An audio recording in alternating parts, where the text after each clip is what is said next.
Hey there, Mad Priest disciples. You should not need a degree to brew your coffee.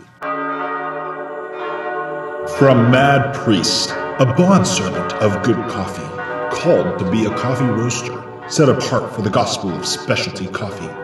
To all those desiring of good coffee, called to drink well and forsake the corporate heretical coffee experience.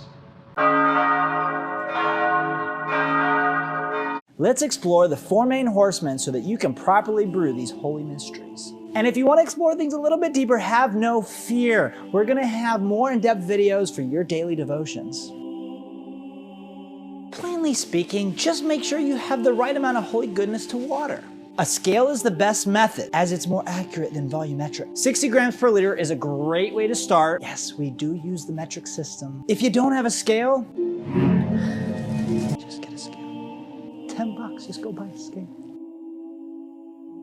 If you think a mustard seed is sufficient, just think of the mountains that you'll move with these little cherubs. When it comes to holy brewing, you want to be sure those little baby coffee particles dissolve properly. Consistency is key. Be sure to use the best water you can find. Not that fake bottle bull that big corporate water companies want you to somehow think is better. Just make sure it's filtered in order to make sure your coffee doesn't taste like that diluted sermon from last Sunday. Get that water nice and hot. Just like your faith, if it's lukewarm, you'll be spitting out.